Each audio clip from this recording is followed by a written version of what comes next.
Bienvenue dans un épisode de L'Humain Entreprend, ton balado laurentien qui aborde des sujets à saveur entrepreneuriale à échelle humaine et locale.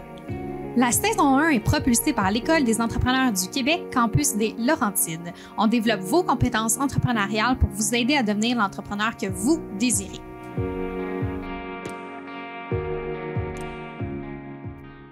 De pouvoir créer à chaque jour, d'innover, c'est un modèle. On fait partie d'un mouvement aussi, j'ai l'impression, tu sais.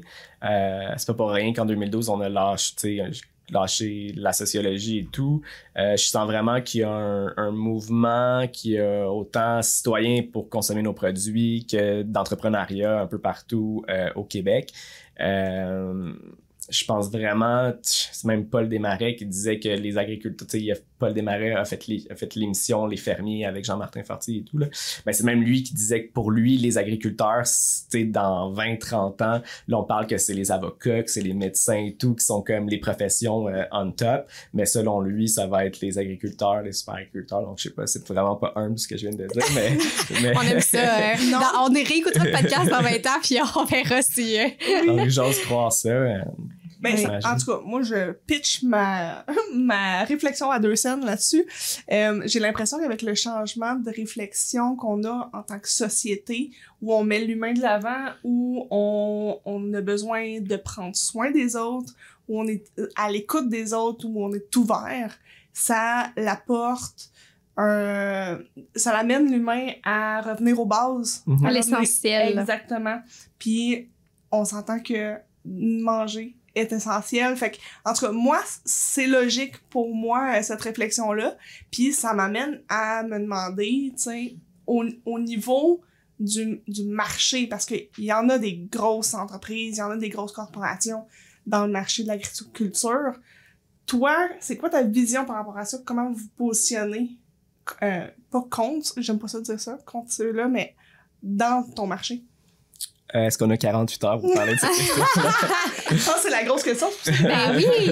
Puis tu sais, encore là, c'est de déconstruire l'idée qu'on se fait du domaine. Tu sais, moi, je pense à l'agriculture, puis je suis comme, mon Dieu, c'est tellement dominé par les géants de ce monde que comment tu fais pour faire démarrer une entreprise dans le domaine agricole puis que ce soit viable, puis que tu vives une belle vie, là, tu sais, que ce soit pas... Tu sais, justement, puis tu parlais tantôt des fermiers qui travaillent les 80 heures, puis tu sais, je pense qu'on a comme des nouvelles générations qui ont pas tant envie de tout ça. Fait que, tu sais, il faut comme s'adapter puis trouver justement des solutions innovantes puis revoir les modèles.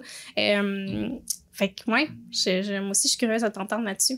Ben, en fait, au Québec, on est vraiment chanceux parce que ça fait longtemps qu'on se bat pour une agriculture plus familiale, qu'on va appeler. Puis même qu'au niveau syndical, c'est vraiment quelque chose qui revient souvent, l'agriculture familiale. Puis quand on se compare avec le reste des pays occidentaux, au Québec, on n'a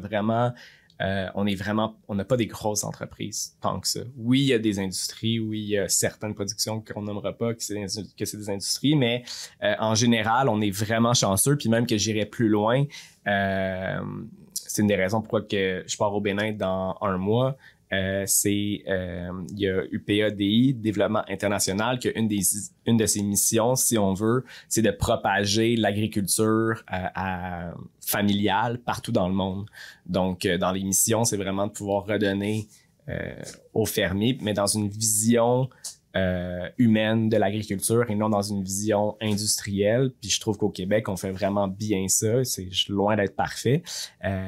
Puis oui, il y a des fermes qui valent des millions et des millions, mais reste que quand on se compare, on est quand même beaucoup plus petit, beaucoup plus ferme familiale.